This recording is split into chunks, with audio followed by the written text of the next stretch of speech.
the top of Masada.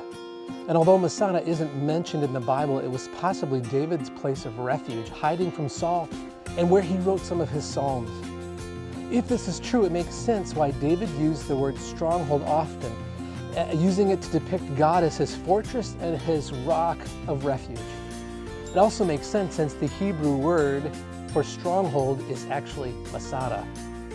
King Herod turned the top of this mountain into his hideout. He built a system of escape routes, and he also built a way to get water into cisterns on the side of the mountain. Josephus said that Masada could hold either 10,000 soldiers for a year or 1,000 for 10 years. He had built a health club, pools for swimming. What Herod did was stunning. Then in about 66 AD, at the beginning of the Great Revolt against Rome, a group of zealots captured Masada from the Roman garrison stationed here and turned this into their place of refuge. They lived here for about 3 years until AD 72 when the Roman army arrived to take Masada back.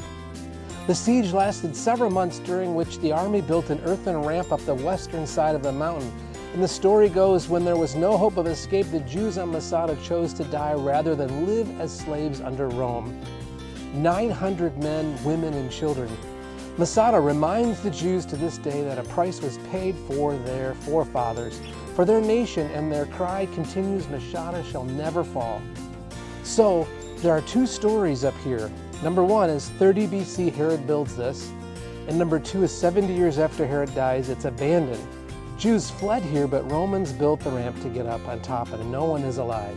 Remember, though, that Herod, who lived, brutalized his people to build this. He killed his wife and son, and he took from everyone so that he could be the best. It was all about him. Another king of the Jews came here and gave all that he had as well. So why does God put Herod on the same scene at the same time?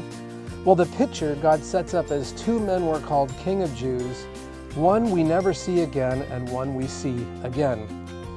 It's as if to say, choose one. Which king will you follow? The one who looked out for himself, or the other one who gave it all for you and for me? When I come here, I like to read Psalm 62. It says, my soul finds rest in God alone. My salvation comes from him, for he alone is my rock. He is my salvation. He is my fortress, my Masada, and I will never be shaken. When I come here to Masada, I also like to sing, on Christ the solid rock I stand. My hope is built on nothing less than Jesus' blood and righteousness. I dare not trust the sweetest frame, but wholly lean on Jesus' name. On Christ the solid rock I stand. All their ground is sinking sand. The question I leave you with is, what are you standing on today?